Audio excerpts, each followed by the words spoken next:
What's up, everybody? Welcome back to another episode of the Venomcast. I'm your host, the one and only Mr. John K. Gave Kyle and Luke the weekend off. It is Easter Sunday, so happy Easter out there to everybody. This is either going to come out later today or tomorrow on Monday.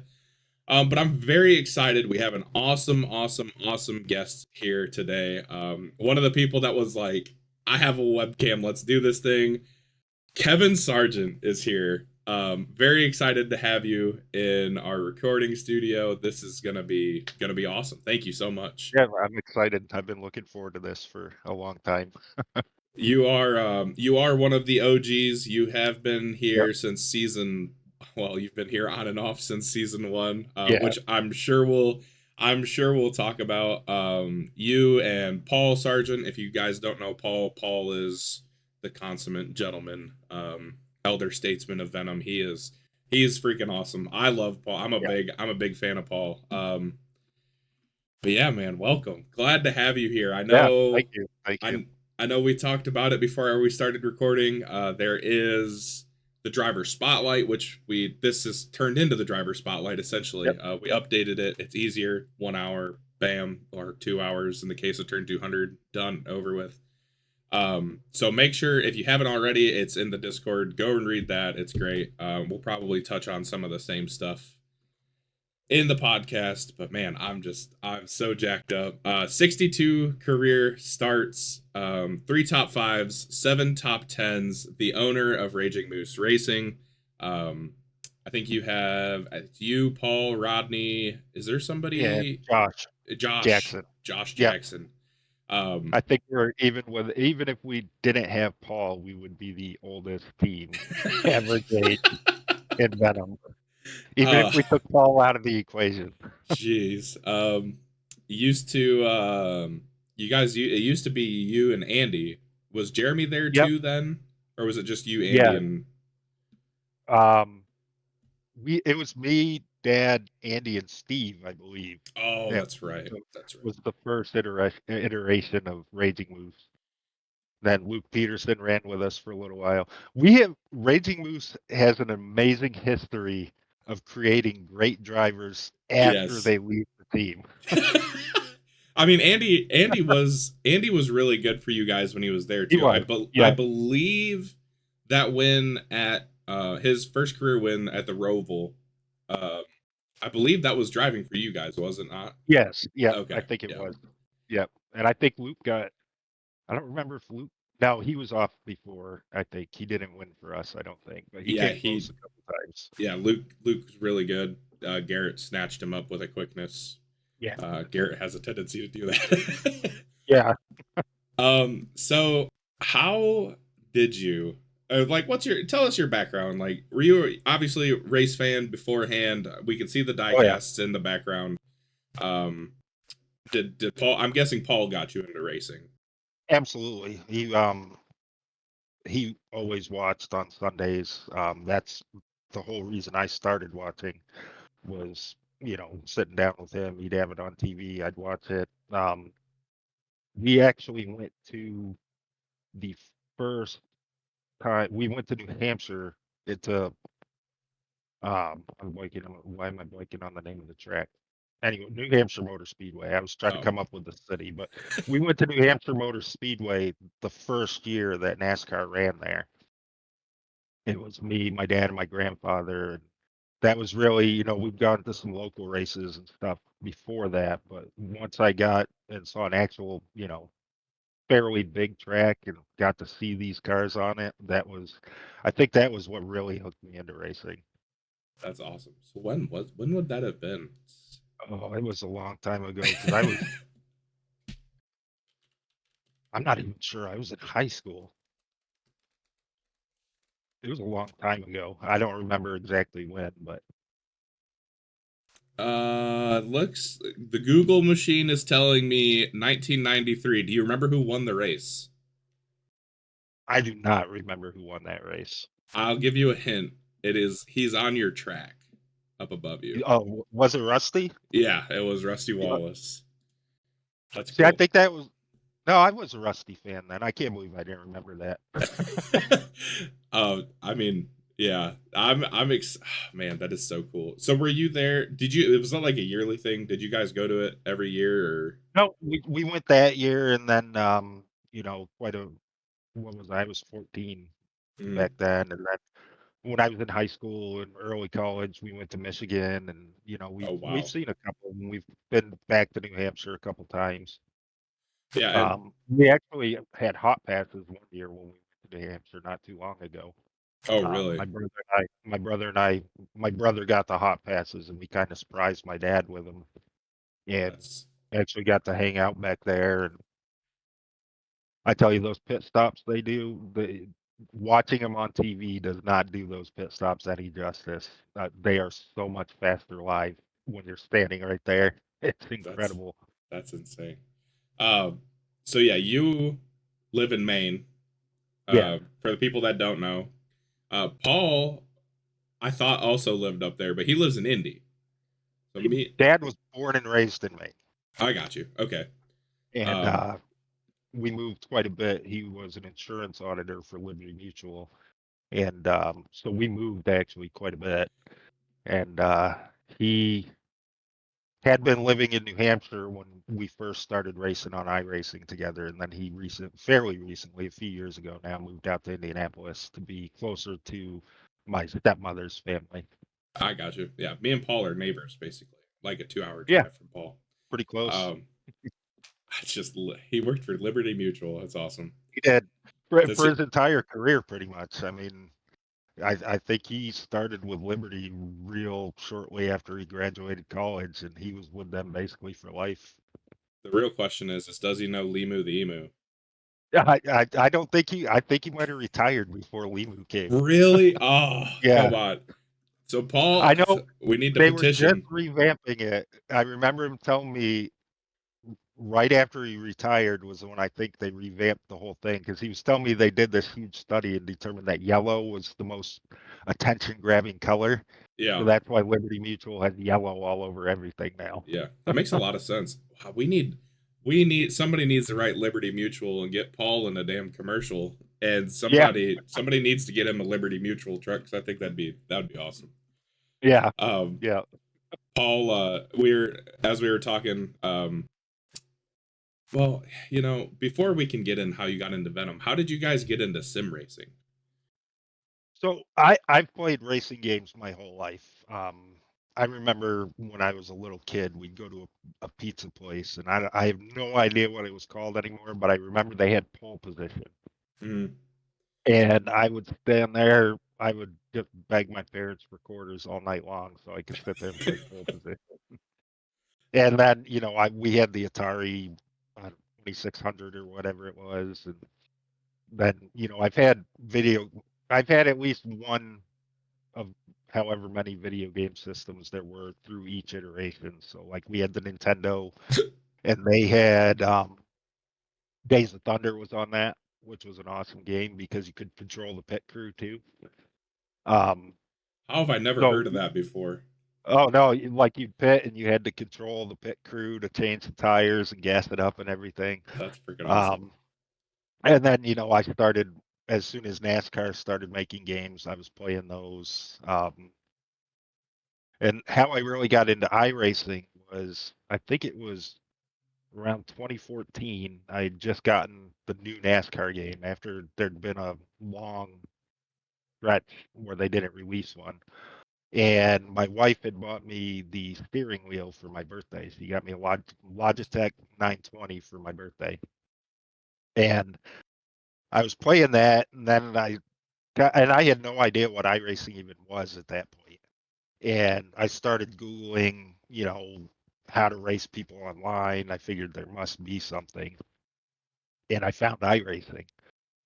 And I basically started iRacing with Logitech G920 on an old saw stand, like one of the fold out saw stands, on my TV, sitting in a kitchen chair with my pedals taped to the floor so they wouldn't slide out in front of me. And then it just kind of kept getting bigger from that. The next thing I did was I went to triple monitors. Um, Somewhere I have a picture. I wish I could find it where I have three tables set up in front of my seat, and they were all different heights. So I have piles of books underneath the monitors to get them all to the same height. And then from there, it just really took off. Then I got into Fan Attack. I upgraded the wheel. I bought a cockpit. Bought a monitor stand. From the first time I played iRacing on, I was pretty much all in on it. Yeah, that sounds familiar. Other than like the triples and the cockpit because I'm broke, but Yeah, spent my money on the wheel and pedals, and boy, yeah, yeah, that's like the one thing. If I could upgrade it, I don't know if my PC would be able to do it, but triples would definitely be the next thing I'd want to do. I know running it yeah, like at Nathan's, he's got triples and all that stuff, and I'm like, man, this is pretty sick. Like you can see yeah. so much. Oh yeah, You don't realize how much you lose this way when you're yeah. just like all you have is this box and you're just here. Right. Yeah, Um, yeah. It made a huge difference for me. that's insane. So how long did you get Paul into sim racing then? Yes. Basically, I had been running iRacing on a laptop, and then when I got the triples and everything, I had to buy a computer. The computer I bought it used, and it wasn't good enough. I found out. So my wife knows actually a lot more about computers than I do, and she helped me build one. Oh, that's And awesome. then I think it was, it was either the first Christmas after I had gotten into it, or the second Christmas after I had gotten into it. Myself, my brother, my stepsister, and brother, and my stepmother all got together and basically got him everything he would need to get started. Oh, that's awesome. And he was the same way. He's still running that original computer, but he upgraded fairly quickly as well, going from one monitor to three. And it took him a little bit. It was just recently he upgraded from his Logitech 920. He got into Fanatec, got the new CSL DD when that came out. So him and I hadn't been iRacing a lot before we got him into it as well. That's so cool. I I just think that's awesome. Like my kind of my story, because I haven't really told this, but my dad, my whole family was into NASCAR, Yep. and my dad had NASCAR 2005 Chase for the Cup. Fucking awesome. Yep. I love that That was a good game. one. He used to kick my ass. I didn't get to play it very often, but he would absolutely whoop me on it. And I'd be sitting there, doing the kid stuff, doing donuts, and he's out there Yeah. winning the race. He's like, "Oh, you're doing donuts for me," and that's when I was like, "I'm not losing to you ever again." So I started practicing as much as I could, and we never got our rematch after that. Yeah. But like I got him. I think it was when it definitely was because I was still at my mom's house. I got him to hop on my T150 when I had it, and he was like driving he wanted to drive a Formula One car of all things. I was like, what the hell? Like, you're a NASCAR fan. Why do you want to drive this? And Right. he was sitting there, and like I just saw the video the other day on my Snapchat memories. That's what made me think of it. But it was so cool seeing him do that, and like he's asked me a million times, and I'm like, dude, just get a Yeah. PC, like just get a computer. And then because I know if he just gets a computer, he'll get the Right. stuff and he'll do the same thing. But yeah, so okay. So now moving on. This is a lot easier with a co-host, by the way. They keep me on track better. Right. Shout out Kyle and Luke. I hope you're enjoying the day off. Um, so when you guys were around, Paul's first start in Venom was the second race ever. Yep. Race two, I think it was at Atlanta. Yes. Second race at Atlanta. Actually finished seventh, which is awesome, especially tricky old Atlanta, slick Yeah. and beautiful. Oh, Yeah. it's amazing. I love old I Atlanta. miss old Atlanta. I do too. They've ruined it. But Yeah. you end up joining, and your first career start, and it's fitting we're doing this week. Your first career start was Darlington in which was race number 5 of season 1. We have Yep. Darlington upcoming this week. everybody's doing throwbacks. I'm super pumped. I need to finish mine. Speaking of which, I do too. um, but how did you guys get into Venom? Like, did you? We were racing another league called FTSR, and that was I've heard of FTSR. yeah, that turned out to be a much more die-hard competitive league than we really wanted to be in. And it was open setups. We had a hard time finding setups. Neither one of us are really all that great at building setups. We kind of preferred the fixed races, and we had some instances where they weren't happy with the way we were driving. And even Paul, like, I don't know how you could ever be unhappy with the way he drives. But and some of it was we were still fairly new to iRacing as a whole, and we were racing with guys that have been doing it forever.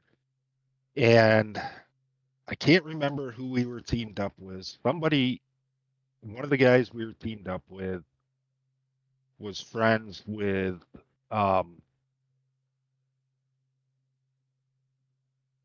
I don't even remember that now. He's friends with one of the guys that started Venom. I don't remember if it was Brendan or if it was somebody else, but he had come over and he ran the first race, and then he was telling us about it and asking us to come over and race. And so Dad did first. I was still kind of trying to hold an FTSR. At the time, that league you had to buy a charter in that league for like $25. And I had already bought the charters for the team, so I kind of wanted to finish it out. Yeah. And then Dad told me how much fun he was having running Venom, and so I finally came over and, like you said, race 5 of the first season, and then just kind of went from there. We were kind of all in on Venom from then on. I feel like did Andy run FTSR too? I think He did. yeah, It that's was what I Andy thought. ran it. I think Steve Bruman may have as well. Okay.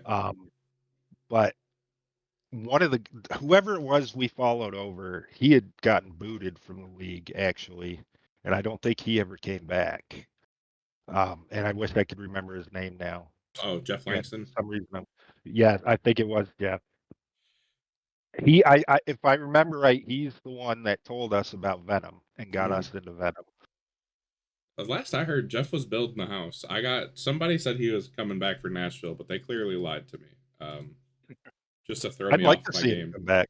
I would too. When was the last Jeff hasn't raced in a hot Yeah, minute. it's been a long time. The last time I remember racing Jeff, I accidentally wrecked both of us at Darlington a couple seasons ago, so that's not bad. Yeah, so Dad actually came over to Venom before I did, and then I kind of moved over once I got tired enough of that other league that I was looking for something different, and yeah. Dad was having fun, so Yeah, I was gonna say I wanna say I've talked to Andy about it in that league. Like obviously it's tough when you have to build your own setups and stuff. That's very, right. very time consuming. But then Andy said it was toxic It was as it was can very be. toxic. There was a very tight knit group of guys that ran it, and hard to it was hard to get yourself into a position in that league where you could earn any amount of respect on the track. And I think that was for Dad and I, that was the biggest thing. That league had been established for quite a while, and for Dad and I, we weren't running in the top. We were always kind of running midfield down, and it just we'd give guys all kinds of room, and we never got it back on the track, and that was kind of Yeah, that's here at least we do the same thing in Venom. We know when we're not we know when we're not going to finish in the top 10, or we know when we're in the way, we're going to get out of the way.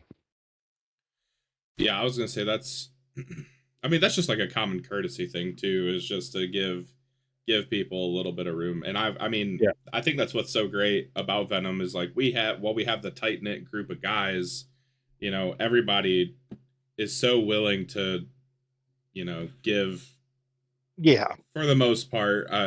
Yeah, for the It's most part. I mean, gotten a little tougher lately. I remember like when we first started racing, people would just let you by. Like Yeah. Paul Ellison was a big one. He'd just let you on by, and he'd be like, "Yeah, I'll Yeah. see you in like 15, 20 laps," and then Paul would go Yeah. back by you. And there's not much of that anymore because you can just drive the piss out of the truck, and Yeah. And it's Venom has gotten really competitive. I mean, yeah, I go and I race official races, and I can, I get my fair share of top fives, top tens in those races, and then you come into Venom, and it's it's the quality of driver is so much higher in Venom than what you see in the official races. yeah. I wish I could remember who I was talking to about it. I want to say it was Garrett. And it was a while ago. This was like season 7 or um, season 6. But we were talking about I ratings, and I was like, man, I wish I knew what my true. Like, I'll be honest, I don't want to go race officials. Like they can suck the life out of you. Yeah, And yeah, they can. I really should because there's so much stuff. I want to go like run the Xfinity car and stuff, but the truck, I just like driving the truck too much to do anything else. And Yeah, racing one, yeah, and I think when you look at the I ratings of guys in our league, they're not incredibly high, but I think a lot of us, we run officials very sparingly. yeah. I think most of us put our time into Venom and maybe another league. Um, I look at some of these guys that are running towards the top every single week, and you look at their I rating, and it's below 2,000, and it's like, holy cow, Something's how not adding up how are here. these guys right? So, and what's I think one thing I wish iRacing would do is somehow implement your league races being able to count towards I rating, even if it was a separate category. Yeah, that would be kind of neat. I am curious. I do get curious. Chad Stearns is not one of those guys. Chad Stearns will go run officials as soon as he wrecks out of a Yeah. Venom race or Yep. as soon as Venom race is done because Chad has not wrecked out of many Venom races this year. No, he does. Yeah. He's been really good. But like Chad's one of those guys. He's got like a 6,000 high rating or whatever. Might as well Yeah. be 7 million. He's Right. so good. Uh, it's insane. I remember talking to Andy about it too, though, the I rating stuff, because Garrett's like, you're probably like this, and I'm like, no, like I doubt Right. that. And then you start racing with dudes that have that I rating, and you're like, Yeah. maybe, like maybe I am. And yeah, Andy was like, yeah, like Nathan's probably like 4 to 5 thousand I rating guy, and Oh yeah. Nathan's been up there. Andy's like, I'm probably like a. Andy was talking about like himself at the time. I think he said he was like 28 to 3,000 or something like that. Andy Yeah. could easily get there. Oh yeah. Yeah, it is. It is a little misleading because you see somebody. You can have somebody with like a 700 I rating, and then they're freaking. Right. All they do is league race, so they just Yeah. kick everybody's ass. Yep. Um, yeah, you've had quite the journey in Venom, also. My journey through Venom has been insane. There honestly could be a whole. I mean, we're missing the first 6 episodes of the podcast because they all got deleted, Yeah. and you know, I didn't save them when they got recorded because I didn't have room on my computer. But Yeah. I mean, we could go back through the whole history of the league, and it could be a 3 to 4 hour long podcast. Oh yeah. Do you remember? It would have been season 3, I think. Do you remember why you got kicked out? You were only kicked out once, right? Or was it twice? I was kicked out once. I was suspended once. Okay, yeah. I got suspended once because I think I know I why. think I it was think I at remember this. Chicagoland. I Or think it was was at it? Chicagoland. I think it was Nashville. It might have been I Nashville, think it and was I Nashville. qualified second. I think it was either second or fourth. I was starting on the outside, and I don't remember even the driver isn't here anymore. It I was know he was Carson. one of the young. Yes, It it was was Carson, Carson. Yep. and he I kind of just spun the tires I just read on this the the other start. day. Yeah, he spun the tires on the start, and I was already having a bad day. I mean, the work was rough that day, and not that that's an excuse, but I kind of waited for him to come back around to me later on in the race. I kept running my laps and just waited for him to get close enough, and basically I just turned him into the wall as he had the chance. which was, you know, looking back on it, it was pretty dumb. I wasn't going to win the race. He wasn't going to win the race, you know. But then, you know, I didn't, and I still don't. I don't get a ton of real good finishes. And at that time, I was, you know, it was one of the few times I've put myself in the top 2 rows to start a race. And I'd worked so hard on that track. I think I probably turned 500 laps that week just leading up to that race. And for that to happen just kind of set me off a little bit. So I did get a suspension for that. Yeah. Okay. I And remember then the and I suspension think now. that kind of put me on Brendan's radar after that. I know he and I had talked quite a bit about that. And then I got kicked out when one of the teams had finished first, second, and third. Yeah, it was you It guys, was right? it was RNS and Super Kick. Yeah. Yes. Yeah. And you guys had lined up on the start finish line, and you know, you guys were sitting there celebrating, and I kind of pulled down on the infield. And what I was actually trying to do was I was going to pull down on the infield and try to get my car in a good spot to take a good picture of it that I was going to post in the Discord. Well, I made kind of an offhand joke that, oh, I could just go wreck them all off the start finish line to my team. Like I didn't even say it on the race chat. I Oh made the my joke to gosh. my team, Yeah. and Oh man. then So Brendan went back and watched one of the guys on the team was streaming, and Tyler Brendan went back and Tyler watched Bentley. it. Tyler Bentley. And yes, and Yeah. he Forgot that's how that happened. I got a message the following morning basically telling me I was no longer welcome in Venom anymore. Did he did he And did he kick Paul out too when that happened? Was it oh both of yeah, you he kicked. guys? Yep, he kicked that out too. And Dad hadn't done anything. I mean, Dad. Yeah. I mean, you want to talk about a guy that's courteous on the track? It's Dad. Yeah. I've never seen Dad do anything to piss anybody off on track, and he got booted instantly. Like, because he messaged me. I didn't realize I had gotten kicked until Dad messaged me and asked if I'd gotten kicked because he had gotten kicked. Jesus.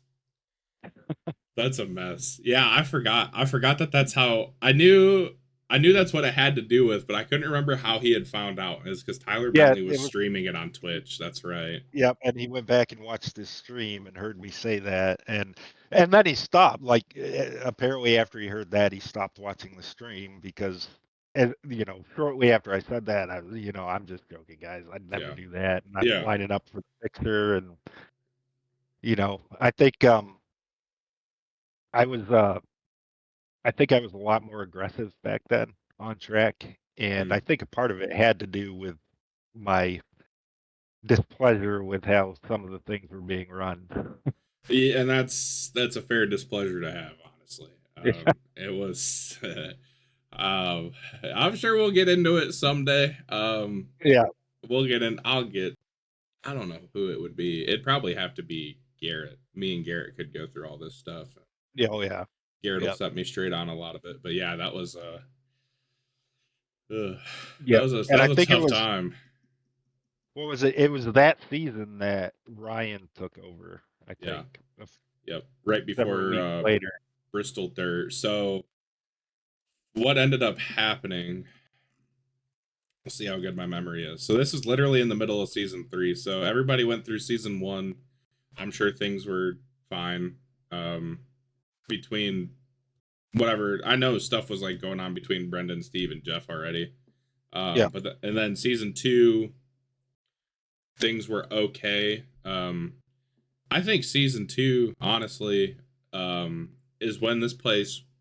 I mean, I joined in season 2, and this is when I think this is when everybody started to get super close because we'd all just hang out in Discord together. Like Oh yeah. I was in college. I was in my last semester at college, so I had nothing to do most of the time. Like I'd do my homework and then I'd just sit in Discord and hang out and play games and chill with Yeah. people, which is probably why people keep I don't want to be the most popular driver anymore. Vote Tyler Berger. But that's probably why I won the first 2 anyways, I'll say. Yeah. Just because like I was always in there like constantly. Hey, I mean Right. Jeremy, there's the joke about Jeremy like going to work and being in friggin' Discord Oh all yeah, the time, he just but kind of like left himself in the voice chat all the time. never logged out. But I was just always in there. I'd stay up till freaking 2 or 3 in the morning. I don't have class till like noon or Yeah, 11, so I'd stay up all night, just fucking bullshitting with people. Um, but season two, that's when I kind of got some vibes. I mean, part of it was we were on the same team, so I heard him during the races and stuff. And some of the stuff he said to yeah, me in chat, and I'm like, I don't know. yeah, Like, it's some of the stuff's kind of weird. And then yeah, season three happens.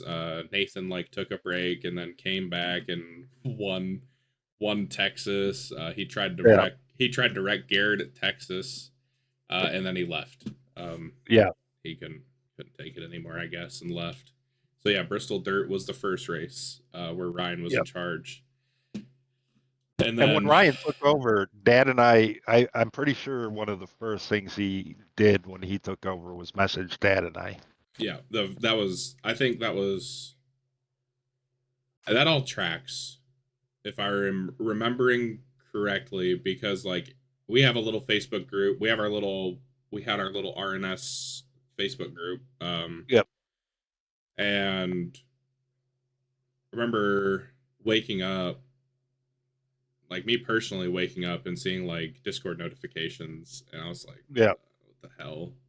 And like scroll, and I saw one for announcements. I was like, click, and I read it, and I was like, oh, okay, like that Yep. is because we had just all talked.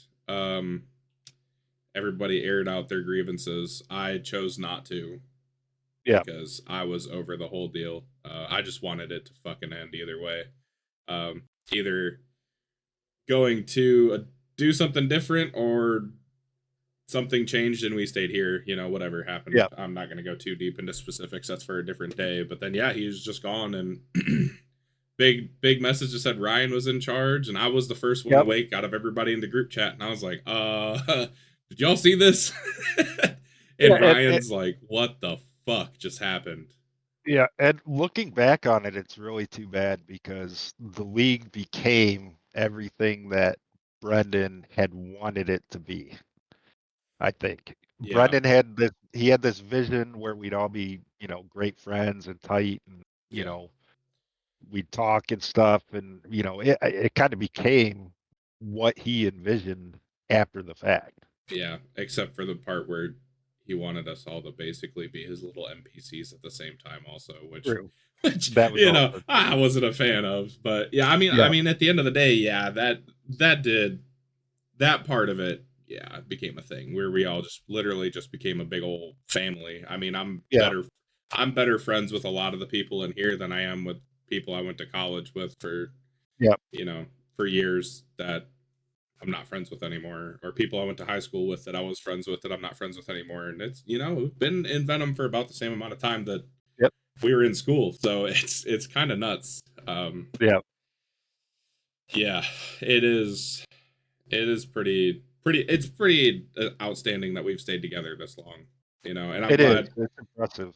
Yeah, that was one of the I remember that was one of the first things when Ryan was like, what the fuck do I do now? And we were all like, well, you can invite some people back that didn't, because like Jeff and Steve had gotten kicked, you Yeah. had gotten kicked, your dad had gotten kicked, Jeremy had been kicked out. And I think um Steve got kicked because he was on the team also, if I remember right. Because Ruman yeah, was racing; he was on RMR at the time, that sounds and right. I think our team basically just got booted right out. Yeah, that tracks, honestly. But yeah, everybody came back, except for him, and Yep, yeah, yeah, pretty cool that yep, we're still all kicking. We're all badasses. It's it is. I fine, mean, 9 seasons. We're in season 9 now. Yeah, That's an impressive run for a league. yeah, it And is. then then you guys are doing this Bristol race and stuff like that now, where Oh some yeah, of you guys get together in person, and it really became it. I look at it's much more than just a racing league at this point. It's a group of guys that enjoy being on track with each other and enjoy talking to each other off the track, and it's really become it's I think it's much bigger than just being a racing league at this point. I agree with that 100%. And we're always. I think the other cool part is we've kind of found the right formula of people we want to bring in. Also, Yep. um, like the first people that pop into mind, like Tyler Berger, Austin Holyfield, Josh Modicek, Josh Yeah. Jackson. He's great. I mean, all people Yeah. people with completely different, varying skill levels and Yeah. backgrounds and how long they've been around doing iRacing and stuff. And those are, I mean, Tyler came to mind because he's on the top of the people of the list of people online in Discord, but Yeah. vote for him for most popular driver also when the time comes here in a couple weeks. So yeah, and there is one other thing I want to talk about in Venom before we move on. You have quite possibly one of the best. It's, I mean, I forget it happens sometimes, but when people bring it up, I can't. I just laugh every time I think about it. Was it the duel or was it the actual? No, it was the actual It was race the actual race. I know what where you're talking about. It where was the you went from like 15th to like third. Yep. Yes, Everybody started wrecking. And I was in 15th, and I said, you know what, screw it. I'm just putting the pedal down, and I'm going to go. that is one of And my. that's what I did. I mean, it's It, amazing. it looked really cool watching the replay back from the driver perspective. Because I almost hit 2 or 3 trucks coming through that. I didn't miss them by much. And then was it Ryan that wound up finishing second? I think it might have been Ryan. I'm trying to He had, find it, or was he had it? talked about maybe throwing a block on me as I was coming out of that wreck. I think he was doing like 75 miles an hour, and I came through that wreck at about 180. What season was that? Now that I've said it, I can't even remember what season it was. Was it season? Was it? Might have been 6. You finished fifth in season 6, which is what it might have been. I thought you finished on the podium. No, I thought I did too, because I think I finished 3rd in that one. And then I did the same thing at Talladega that season. I basically drove through a wreck very late in the race to put myself I don't up remember. towards the top in that one too. Gosh, I'm terrible. But that is definitely that Daytona through the wreck to get myself on the podium was definitely, or maybe it was 5th. I don't remember, but that is definitely one of my favorite moments of Venom for It me. was season 4. Okay. I thought it was with turn 200 because you did it with turn 200 also. Yes, I did it with them also. Maybe it was a duel then. I don't remember. When did turn 200 start? So season 4 was with PTM, and then season Yeah. 5 was the start of turn 200. Yeah, so I don't. Maybe You I thought maybe the first one wasn't on turn 200, but I think you the second did one was. you did win a duel on turn 200. That I might be did. what I was I did thinking win a of. duel. That may be what I was thinking of. I could have swore you finished on the podium for that, but it might have been your dual win, which was also kind of crazy. Yeah, that was a good finish. I think it was Michael Crawl that I was racing with for the lead in that one, and I set him up perfect to make a pass coming into the tri-oval on the final lap, and then I kind of ran Zettel down to the apron. Luckily, he was kind enough to let off a little bit and not wreck us both. Would I, would have been my fault. I pushed him down there. I was about to say, where did I finish in season 5 at Daytona? But that's right. I was homeless. I did not race in Daytona in season Yeah, 5. yeah. That's right. So, and that's my only win for anything in Venom is that dual race. Oh, well, boy, howdy, I've do come I close. have some news for you. So there is a running joke that people that come on the podcast, now granted, Matt Schlosser already had a win in Venom, but we called him winning on an oval. He said he wanted to win on an oval. He Yeah. ended up picking up his first oval win. Eric Breeding has been on the podcast. He won the All Yep. Star race, which we're going to talk about very, very quickly because it was fucking insane. Zach Lockett has come really close. I think Zach Lockett's first win's coming soon. I can't tell you where I at, do too. but I think, he's been yeah, stupid. He won the bracket, which I get, fucking counts close enough. Um, so yes, we're quickly. No, this is the season points. I'm an idiot. I don't want it. I want to look at. Did I break it? No, I fixed it. We're good. I want to look at the race results. Um, we went to right hand turning Monza Oval, yes, and it was awesome. that was insane. That was so It was fun. fucking cool. I loved it. It was. Um, It was a fun race. dude, so much fun. Can I see? I can't. Oh wait, I can't. No, I can't. I can't see the. Damn, I wish I could see the open. The open was insane. Yeah. Who made it from the open? Actually, one of my teammates, Josh, won. Oh, that's Won right, regular Josh event. Jackson. Josh Yep, he got Jackson made himself it. in. Eric and Austin Holyfield, or Paul and Austin, I think it may have been. Yeah, I I think think so. that's right. I think it was Paul and Austin wrecked each other coming to the line in stages 1 and 2. Yes. Yep. It might not have been Austin. Who am I trying to think of? It was Paul and somebody. I was watching Paul. No, it may have been Austin because Austin didn't make the show. 1, 2, 3. I'm missing somebody that. Hell, I don't know. Oh, Corey. Corey won a stage. That's right. Yep. Corey is the other one. So, Josh makes it because I think it was Paul and Austin wrecked. And then Paul and Austin wrecked again, and Corey made it. And I'm like, bro, like Paul's got to win this third stage, and then Paul got freaking like wiped out early. Yeah. And holy holy shit, one of the best finishes I've seen is freaking Yes. Eric and Mark Dillon Jr. like this at the start finish line, triple zeros. I think it tied for the closest finish in turn 200 history, if I'm not mistaken. And I was shocked that it was still that close at the end of that race on that track. That was crazy. Fucking But crazy. you could get such a massive run, you know, in the draft. Yes. On the straightaways, you could come from half the track back and be right on them before you hit the next turn. And the other thing that was crazy is it was so hard to hit the chip. You could get really close to hitting the limiter and you just wouldn't. Yeah. It was a great setup. It was. So the open finish happens, and this is what's crazy. The open finish happens.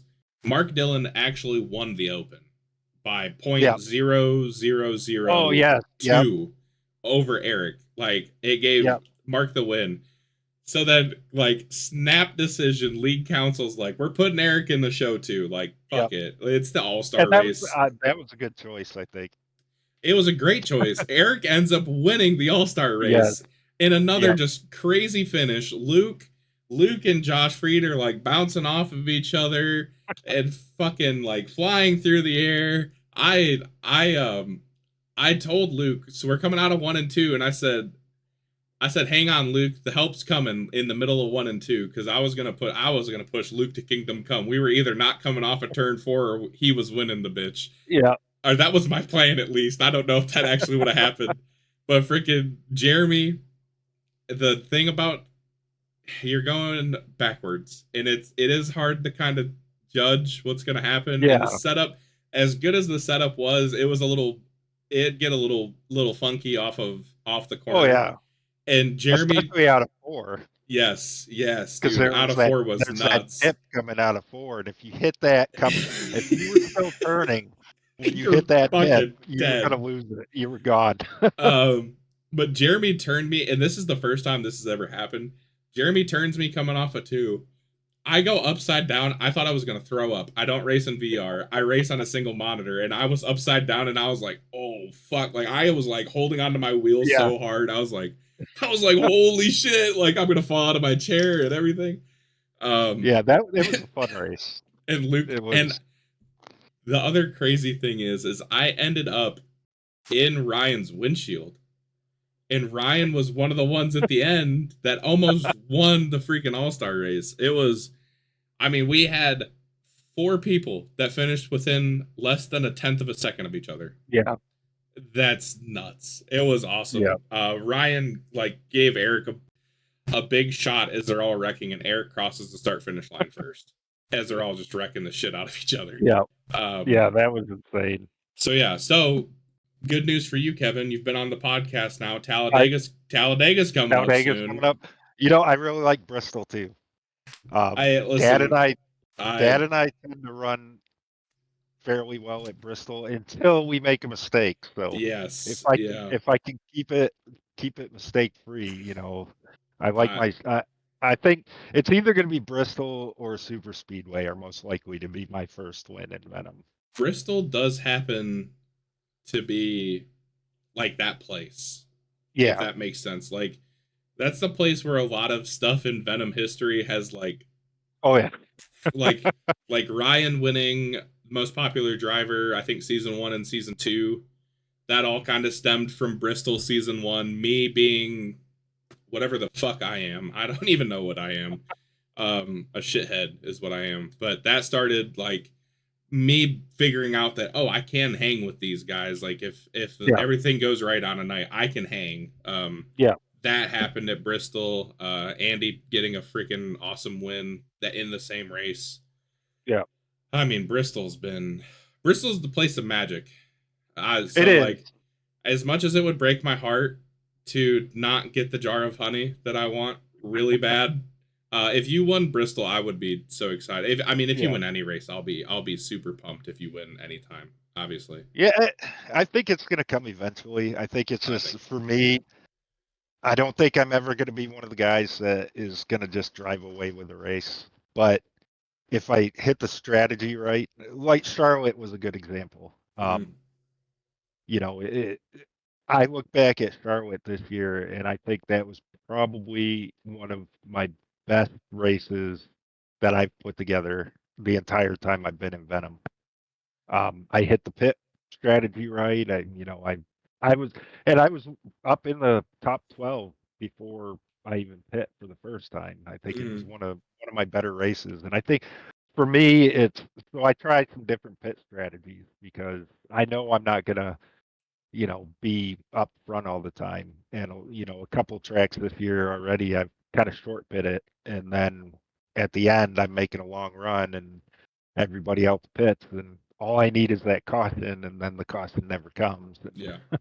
Been there a couple times. Yeah. Charlotte, Charlotte was a nuts race too, because it was. I ended up. Did I take a drive through at Charlotte? I think I did. I think you did. I definitely did. I took an EOL. I had not a great race at Charlotte. It was going. Charlotte was, it turned into, I don't even know what it turned into. It turned into a mess at the end, for me, anyways. You ended up finishing 6th, which, like you said, really, really good finish. Yeah. For me, I'll take that every time. I don't remember. Oh, never mind. I remember why I got the EOL. Yeah, or I remember. Obviously, I remember why I got the EOL. I definitely did take a drive through because me and Austin Holyfield were getting it, trying to win the race with 20 laps to go, and it didn't work so well. And I kind of ran him up the track a little bit, and he got in the wall, which is my bad. Yeah. But he was quick. I couldn't see kind of I know we talked about it before the race, where I was like, oh, like I have a chance to win a race again. Because it feels like Kansas was forever ago at this point. Now I'm getting to the point where I'm like, I was pushing way too hard, and I knew it as soon as I started doing it. I went to throw that slider into 3 and 4, and he gassed it. He stayed in the gas on the outside, and I was like, yeah, you're a fucking idiot, dude. You just put yourself in a really bad spot. To myself, I was saying that to myself. I wasn't saying that to anybody else. But I knew it as soon as I went in the corner. I was like, you're a fucking idiot. I was like, But that was a great race up until 40 laps to go. Yeah, dude, it went super it kind of green. Fell apart.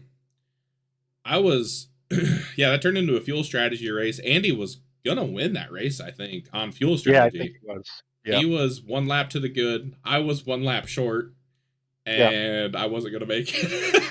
Right. I already And knew see, I that's wasn't gonna where make it. and that's where I wanted it to stay green. I was Yeah. good. I had Were pitted you? already. I'd taken tires. I was like 25 laps to the good or something like that. Because I took Yeah. tires. I don't remember if I took them under green before that first caution in that whole rash of cautions. I Mhm. think it might have been I pit under caution in that first one, Yeah. and I was good to the end. Had that stayed green, I think I was going to be in really good shape. I think there was a caution. It fell weird, which is why I ended up being on the strategy I was on, and Andy too, and a couple other guys. I wish I would have thought to pit on the one to go because I had already made up my mind. I was like, I'm gonna try and save fuel, try and win this shit. Yeah, Like, I was like, I think that's my only chance left, and I should have like with the EOL and everything, I should have just ducked down pit road one more time and tried to put yeah, a little bit more fuel in it or fuel save better under caution or something instead of being. I yeah, would probably would have been half a lap short instead of 1 lap short, but like the difference would have been different. Okay, like I could have yeah, made it. I could have made it a little closer. But Andy wins his first race of the season at Charlotte. His first win since like race. I think Phoenix was race 3 of season 7. yeah. So And big that time. blows my mind that he had that much of a drought in Yeah, between. I definitely thought he had snuck a win in last season, but Andy finally freaking back on the wagon or fell off the wagon. I don't remember what the saying is. And was running really good last week at Wilkesboro. Like super good. Andy freaking blew by me about halfway through the race. Like I was standing still. I don't know. I don't know what I did. I had run long runs. Um, I'd run a couple of really long runs in practice on Monday at Wilkesboro, Yeah, and I was fine.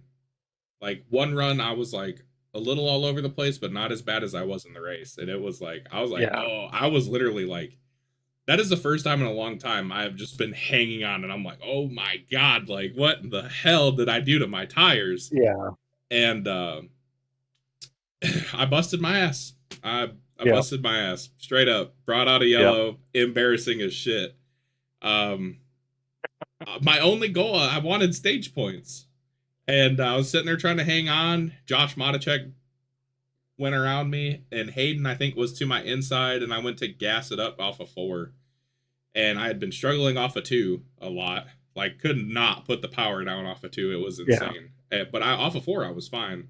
And I went to put the power down and busted my ass. Shit happens. Yep. Oops.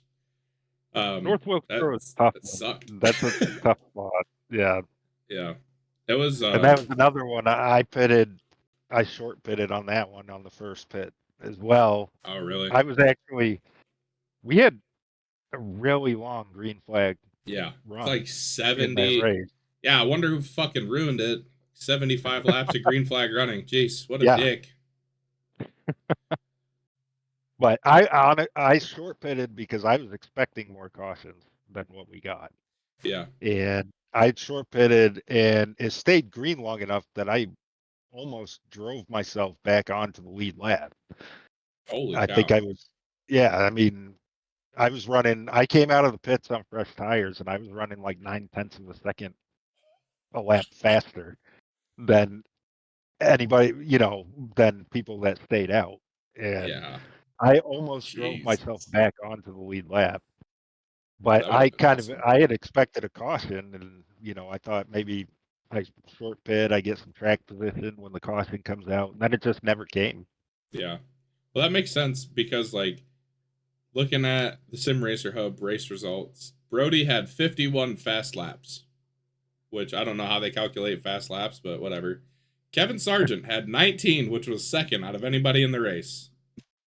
That's insane. Yeah. Yeah, I freaking. And they probably all came from when I pit under green.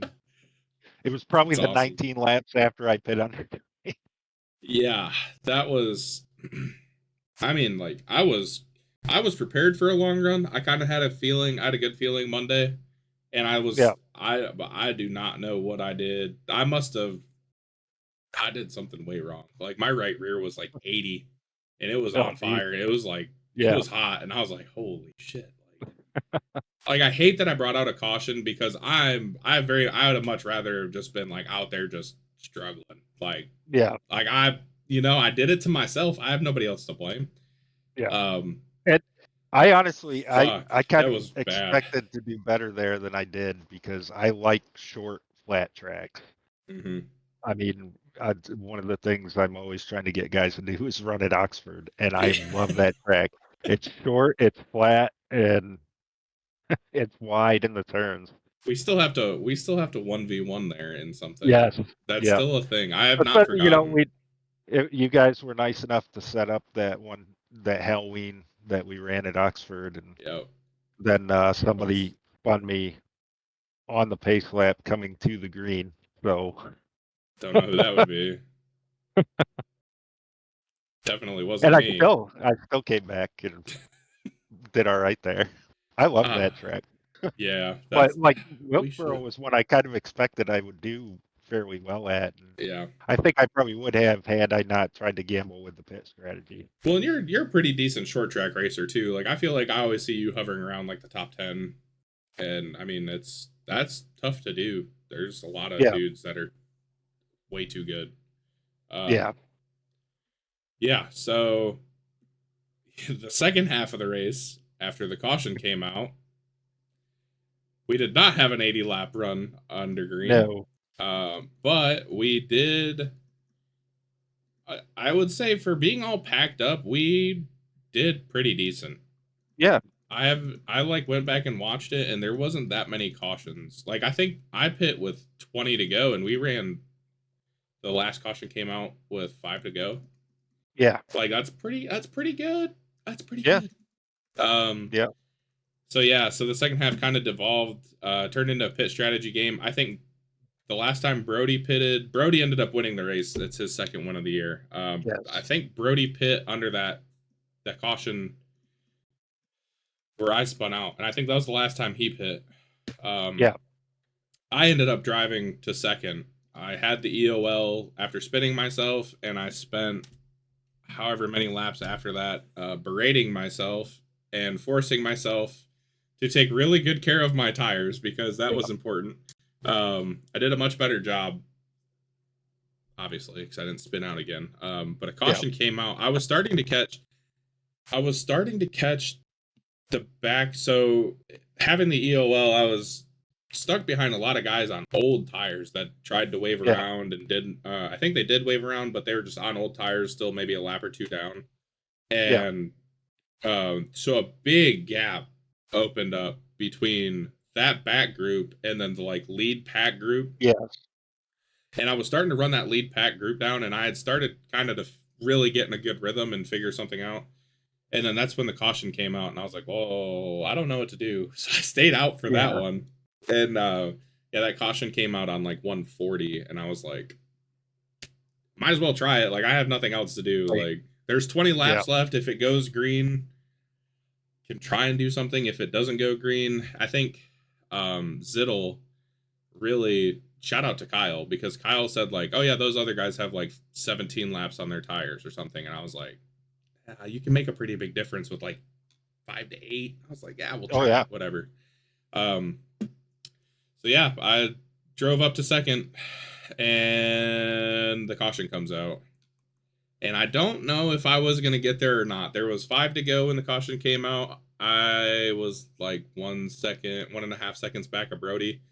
And yeah, Andy goes, "Well, you were 6/10 of a lap faster than me, and me and Brody were running the same lap times." I was like, "Oh yeah, man, I would have got there at least." But yeah, that last restart, that kid's such a good driver. oh yeah, He backs. So what he did, we're coming to take the green, and he backs the pace way down on the, and I should have just maintained pace car speed because I don't know what would have happened, but I should have just done it and seen if I get right, yelled at. If I get in trouble, I get in trouble. Like, oh well, but I maintained caution car speed and he slowed down. I don't know what I'm supposed to do, so I just slowed down with right, him, and I was kind of like watching him, and I looked up to see the green light, and I saw him go because we were pretty deep in the restart zone, and I just I forgot how slow we were rolling. So I forgot, I was basically like, I was at like maybe a quarter throttle with how slow we were going, and I fucking jumped on it and spun the shit out of the tires, and I was like, well, there it goes. Like, hopefully they just wreck behind me and I get another try at this. The little shit just whipped my ass. But Brody earned that one. I tried to catch him. I was going to try and slide it off in there and door the shit out of him and try to win the race in 3 and 4, but I couldn't get there. Probably a good thing. I probably would have wrecked us both. Matt Schlosser finishes 3rd. Tyler Logan in 4th. Andy, who had been running really strong. He ran me down from a long ways back, but that second half of the race, he was all over Brody. But a good 5th place finish for him after winning at Charlotte 2 weeks ago. Hayden Palumbo drives up to 6th from an EOL. Josh Matichek finishes in 7th. Josh Freed in 8th. Kyle Zittel in 9th. Chad Stearns in 10th. Jeremy McKinnon, Luke Peterson, 11th and 12th. Tyler Berger, Paul Ellison, 13th and 14th. Brantley Gainey in 15th. Steve Vroman and Brian Mitchell, 16th and 17th, are the last of the lead lap trucks. And then Austin Holyfield, Zach Lockett, both a lap down in 18th and 19th. Eric Breeding in 20th, 2 laps down. You ended up 3 laps down, Kevin, in 21st. Did you get spun at some point, or was that I know Paul spun out. Paul spun. I don't think I did. I think I just I know I went. I think it was a lap down when I made that first green flag stop when I short pitted. Yeah. And then I think I just kept getting caught up. The cautions just came out.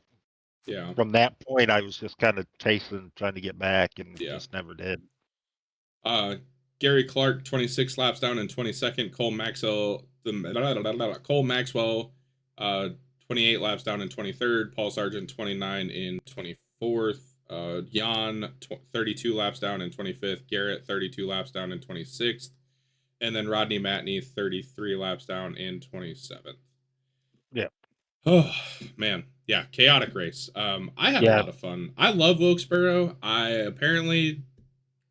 I don't know what happened on the long run. I honestly don't. Like, I had done a really good job in practice the night before. Like I said, that I did 2 60 laps since. I know we went like 20 laps longer, but like, by the time we got to lap 60, I already knew I was in trouble, and I was like, this is not good. It's like, I did something way worse than I did last night in practice, and I was paying the price for it. Right now, and like, go ahead. Brody, like, he's always been pretty good. Yeah. But I feel like Brody has gotten himself on a whole nother level this year. Yeah. Well, that's the thing. So I'm gonna out him a little bit because it's funny and it blew my mind, but it also drives me nuts. We were talking after the race, and he said something. He's like, yeah, you're one of the guys I try to measure myself against because you're really good, when it comes to Venom. And I wanted to be like, bro, you drive a real life race car. What the fuck are you doing?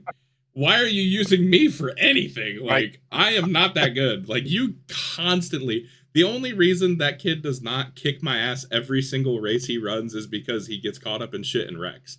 Like, that is literally it. He whips my ass every time he shows up. And he says that, and I wanted to be like, you're such a fucking liar. He's the one that won the Daytona Road, right? Yeah. By like 30 seconds. He drove away on that track. Like, dude, nobody was touching him. I wish I could see his inputs. I would love to see his throttle control because it's gotta be magnificent. Like, absolutely. He is good. There's a reason that Brody drives real life race cars, and there is a reason Brody got to test a late model. Like, he is really good. He is. So that being said, his second win of the season puts him 11th in points. So he wants to make the chase. He's not going to be here for the championship race, which stinks because if he was able to keep himself out of trouble for 5 races, and he's got a really not to pump us up too much, but he's got a good group around him that could. I mean, it kept me from just self-destructing completely at the end of last year. Like, that's a good group to have around you when you're trying to compete for a championship. As much as, like, obviously, like, me, Luke, Hayden, we're all trying to win it as well. But, like, we are the ones that could be like, Brody, like, you need to shut the fuck up and just go do Yeah. Brody things, you know. So it's kind of unfortunate that he's like, he wants to make the chase really bad, which is, I mean, that's great. Yeah. I respect the hell out of him for it, obviously. And he could, I mean, he could win He could. win Absolutely. he could win the first 4 races and it not even be a race when it comes to championship race. He's like, all right, I'm Right. gonna go run legends for a whole week. See you nerds later. Um, but I digress. The top 10 right now, if the chase started this week, be Matt Schlosser, Chad Stearns, 1-2. Matt's got a 40-point lead over Chad. I mean, Matt's on a different level. He has 30 Yeah. incidents, which is one of the lower totals in the league. Yeah. For the people that have run 12 races, I should say. Chad has 20 more incident points than he does. I have two more than Chad. And me and Chad are 10 points apart from each other, but Matt's Yeah. 40 points ahead. He's on a different level this year. He is. Luke's in 4th, Hayden's in 5th, Andy's in 6th, Josh Freed is in 7th. Josh Freed's one of those Josh has guys, had a good season. could be like, if people start really messing up, Josh Freed easily could win a championship Yes. with the chase format. Josh Matacek in 8th, still in the chase. Zach Lockett took a provisional last week. 8 points back of Josh Matacek. And Tyler Logan is in 10th. Brody in 11th. And Tyler Logan, Zach Lockett, those guys both have one more start than he does. And Brody is only 4 points behind Tyler Logan and 24 points behind Zach Lockett. So, I mean, Yeah. there's a really good chance we're going to Darlington this week, which I'm super pumped about. It's throwback week. I am excited to announce that I am running Cole Maxwell's Newport truck for my throwback. And I Nice. have wanted to run this for so long. It's going to be awesome. I need to finish it, actually, which is probably going to happen later today. Probably once this gets done being edited and put up. But Yeah. I'm very, very, very excited. I think he first ran it in season 3, maybe it was season 2. But I'm very, very excited to run that paint. Do you want to divulge what you're running, or are you gonna? I'm not sure yet. I'm actually, when I first started racing, I made myself a simple stack it and brake. That's my company that I own. I made a simple stack it and brake car that was white with a little surveyor on the back of it and like a red laser line going across it, and then our company logo. And I'm actually thinking about going all the way back to that. That was the very first paint scheme I ever designed. And I did it on trading paints because at the time I didn't know how to use GIMP or anything like that. Yeah. And that was probably 9-10 years ago now, back when trading paints didn't give you very many options either. You just put a bunch of pictures on it, basically. I fibbed. Cole ran the Newport truck in season 2. Nice. So that's gonna be awesome. I'm excited to do that. Or maybe I'll run like a number 21 green and yellow Yeah. or something Yeah. like that on there. Best paint scheme ever. Yeah. You'd have to be in the Discord channel. I still think we should just all run that. We should just all run that scheme with the same number. That would and let be turn 200 let him try to figure it out on turn 200. That would be awful. I'm excited. I know there's at least 2 people running throwbacks of my stuff. Nice. And one's a paint scheme that I forgot I ran, and I actually found it searching through all the files, so I'm excited to see that come out. But I was looking through the paint schemes, and I just saw the paint scheme I ran at Eldora, and I wish I could recreate it, but there is no way in hell I'd be able to make that. That is above my pay grade. But it's fine. Yeah, that's throwback news. Yeah. Watch on Tuesday. It's gonna be a good one. It should be. It should be fantastic. I love Darlington, dude. There's no track. I love. Okay, I love Bristol. Bristol is gonna forever be like that's the track. I've talked about it in interviews and stuff on Turn 200. That's the track that I would run 500% lap races on NASCAR Heat 3. Yeah. Like I would run the entire fucking race. Yeah. I love Bristol. Obviously, that's where like my whole I have Bristol to thank for being a champion. Like in Yep. all reality, but like if I never win at Bristol, I am so glad that I have one at Darlington because I also love Darlington. But like I remember the first time I went there in season 3. Obviously we went there in season 1. That's where you debuted at. But when Yep. I went there for the first time in season 3, I was like, "Holy shit! Like, what am I getting myself into?" And Yeah. I ran so many laps, and it's Sunday, and I haven't run any laps there yet, so need to change that. Yeah. But That's probably what I'm doing right after this. yeah, I was gonna Gonna say get I'm some laps in. about to watch. I'm about to edit this and watch the F1 race. So, which starts in 12 minutes, which means it's time for the best segment in the whole damn show, Kevin.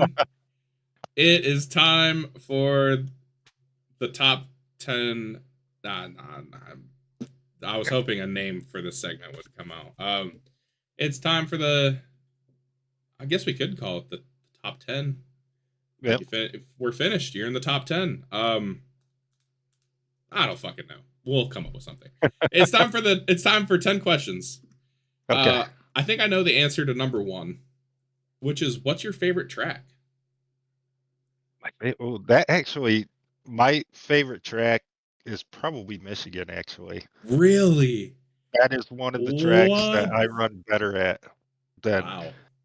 And this season, I felt like I was going to be really good there, and I got rear-ended coming to the green flag, Oh no. and that threw my. I don't know if it was something with the damage model or what, but I could not hang on to the truck for the first however many to the first Yeah. caution. I was half a track back by the time the first caution came out. And then as soon as I pit and took the damage Fixed it. repairs, I was fine again. Yeah. But Michigan is one of my favorites, but my all-time favorite that we never get to run is Oxford Plains. Yeah. That's the answer I was expecting. Michigan surprises me. I do love Michigan. I like Michigan more than Auto Club of the two Yeah. 2-mile actual ovals. Michigan Yeah. is far I superior. Michigan is my favorite that we run fairly consistently, but Yeah. on the entire service, it's Oxford Plains easily. I mean, I it's would only a few hours away from me too, so. right. I would like to I feel like I don't know if we ran it last season or not, but Texas, I'd like to go back to Texas. We used to go there every I season do like too. Texas. Yep. I like So Texas. very quickly, because we're gonna have you on again. I feel like there's so much more stuff we could talk about, and we will eventually. We've got Yeah. trying to work through a list of people. Yeah. One of my favorite moments racing against you, and it's in the intro. You can see it. It's me and Kevin racing each other at Texas Yep. at the end of At season 2, Texas. and we are hustling it. And Kevin comes off the Yeah. corner dead nuts fucking sideways, and I was like, "Oh shit." He's gonna die, and then he saved it, and I was like, "Wow, Yeah. that's amazing!" And then I think I passed him because you had to Yeah. save it, and I was like, Yeah. "We were battling for Yeah. a top 10 spot. That was We were. fucking awesome." Yeah. What real life position besides driver would you do on a race team? What I do on a race team? That's a good one. I kind of feel like I'd be a decent jack man. I think I could. I think I could nail that pass in the jack behind the back, coming from the right to the left side. Yes, yes, that would be I think I'd awesome. be a decent jack man. Um, what what's your favorite type of racing, or do you like another sport and just do iRacing? My favorite type of racing. I mean, it's probably it's got to be NASCAR short track racing. I mean, that even watching NASCAR, my favorite tracks are the short tracks. That's why I'm really hoping to make it out to Bristol this year. That I don't see a lot of short track. I've never seen them live really, so Yeah. I'd love to, but growing up too, I mean, especially back with the older cars, short track racing was where it was at in NASCAR, beating and banging off each other. And Yep. I mean, as far as my favorite type of racing, that's got to be it. I'm with you. I wish they would fix the next gen cars so that not iRacing, so that short track racing was better. Yeah. Besides your team, who would you like on your team in Venom? It can be a full team of 4, it can be one person, it could be whatever. Just don't go past 4, basically. Current or past? Anybody. It can be anybody that was. Anybody. Yeah. Well, my first pick would absolutely be Nathan. I mean, Yeah. you gotta, if you're given the opportunity to just pick some guys, I mean, Nathan's got to be number one. Not only was he really good, but if I ever went to him with a question about how to run a line, how if I thought I could improve a little bit by talking to him, and he was always quick to respond, and he'd help me out. And I think Nathan would definitely be my number one. I'd probably put you on a team. I mean, I think that'd be a fun team. It'd be fun banner in the chat, I think, until you spin yourself or something like that, and Yeah, then probably have to listen to until it. I But start cussing people out or something. Yeah. yeah, and probably Jeremy McKinnon. I really That's I like talking to Jeremy, and that would be you know an he electric team. he's another northern guy like me, a Yeah. little bit further north, but actually Yeah. he might be south of me depending on where he is in Canada. I was gonna say I know for a fact. I don't remember if you put yours in there, but we all put our longitude and Yeah, latitude in there, and I was definitely further north than Jeremy. I don't think you. I don't know if you put yours in there or not. I did, and I think I was just barely north of you. I think yeah. I was gonna say it was So close. We're close. We're the real Canadians here, basically, is what we're trying to yeah, say. Um, what Venom driver do you want to get punched by? if They're which one do pun. I want to get punched by? They're punching you. They're punching me. Yeah. Um, You can't break out the you know, I, sick. You can't I'd break pro- out the sick Deadpool skills on them either. I'd probably let Dad take a shot at me. If I had to pick one, plus I feel like maybe he'd be, give me the family discount and let off just a little bit. I have to say, I am pretty sure Paul has been an answer on every single one of these. By the way, not for that question, but for a different question. If Jeremy hits a golf ball at the speed of sound and Steve coats a target in honey 2 miles away, what is the meaning of the Venomcast? What is the meaning of the Venomcast, given all those variables? Yeah, I have no idea. I don't even know the answer to this question, honestly. I I don't know. think I mean, I can tell you what I think the meaning of without all the variables. I mean, I think it's the Venomcast is an awesome way to get to know some of these guys that aren't necessarily, super active in the Discord or, aren't getting interviews at the end of races and stuff like that. I think I love the podcast. I love going back and watching it every well, time thank you. it comes out. I mean, I think I've watched every single one of them. So I just see the podcast as really a way to learn about some of these guys in the league that you might not necessarily know otherwise. That is true. I am very. Speaking of that, I can't say who our next guest is going to be, but if I can, or who I want it to be, if I can get him on, it'll be awesome. It won't be next weekend because I have to go home next weekend. Um, who is the Venom Truck Series' sexiest driver? Sexiest driver. I bet you can figure out which one Paul has been the answer to the most. That's I watched that one. Did Luke say Paul for that one? I think so. Well, actually, I think Paul's been the answer to number 10 the most, but we're working our way the there. Sexiest driver. Boy, that's a tough choice. I mean, I've seen Luke. Luke's not bad. I mean, Luke's a pretty decent looking guy. Plus, he's got the whole preacher thing going on. Oh. Like kind of like the preacher's daughter thing. Oh boy. Oh boy. If you were a wrestler, what would your entrance theme song be?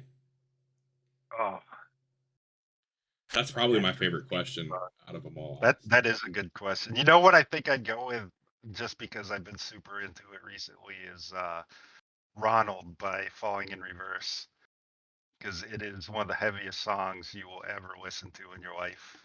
Oh, I'm gonna have to go listen to it. I haven't listened to Falling in Reverse in a minute, but I'm gonna have to go listen It's to a that great now. song, super heavy. Starts off heavy right off the bat too. Like there's no build up. It's Heck just yeah. it's 100% from the first beat. What is your most memorable Venom race? It's got to be that Daytona race when I went through the wreck.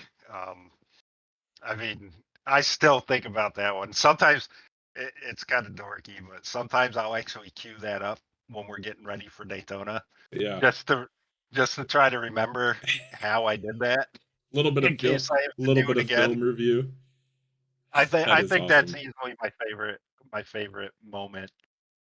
Uh, who would you let date your daughter in Venom? Um, This is the one that Paul's actually been the answer to a bunch for obvious reasons. yeah, I don't know if I'm not sure there is one. I'm not sure I'd let any of you animals close to my daughter. I think that's the right answer, honestly. Knowing a good chunk of us, the correct answer is none of you animals. I guess if I had to pick one, it'd probably be a guy like Luke or Nathan or some of God, these guys that I know are.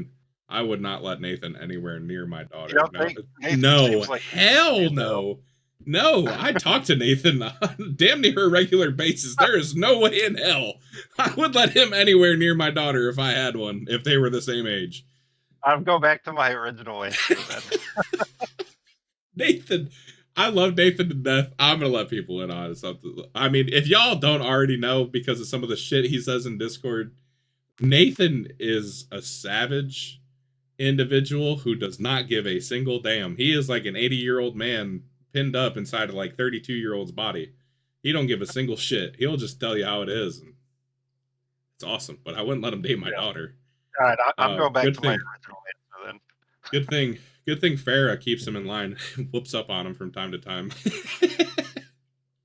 Oh man. Well, I mean, thank you so much for coming on. Anytime. It means a lot, and I'm saying this for anybody that watches the podcast at any point in time. It means a lot when I'm like, hey, if y'all have webcams, like, let me know. Well, now I know that we can use phones, so like nobody's safe. Right. But like as soon as it means so much to me when people are like, hey, I'm buying a webcam, I want to be on this, and you were one of the people that did that, and it means so much to me. Like I appreciate it so much. Yep. I appreciate it too. I mean, thanks for asking me to come on, and Absolutely. And like I said, I love the podcast. I love getting to get more of an inside scoop on some of these guys that we run with all the time. And I think you're one of the ones that like you kind of mentioned it earlier. Sometimes your humor may get missed a little bit, if that makes sense, or like some people don't quite understand it. When you might be joking around and stuff, and I think like this is a great opportunity, especially for stuff like for like people whose humor might get missed a little bit, that they come on and kind of people can see it and they're like, oh, like okay, I get it now. I think it's a great opportunity for stuff like that, and I mean, you've got your story is electric. Like the history lesson and being one of the originals, one of the originals. All the way back in season 1, you and Paul. Paul is obviously absolute gentleman. is I wish maybe we'll have to get you guys on at the same time sometime. That'd probably be a pretty good one. You'll have to be like, hey, I'm going to visit Dad, and I'll be like, perfect. We're gonna do a little like 5-minute deal. We'll get you guys in and out real quick. But yeah, thank you for your time. Shout out our sponsors, Turn 200 and Motor Stardom. We got to get RJ a new truck, by the way, because RJ's truck still says NASCAR report on it. In case nobody's noticed that. I saw that the other day. That's why I said it last episode. But yeah, that's all I've got. I'm out of here. I got to edit this deal so y'all heathens can see it. All right. Thank you, guys. Thank you, John. Thanks, Kevin. I appreciate you, brother. That was awesome. Driver of the 09 Raging Moose Racing Forward. Kevin Sargent. Right.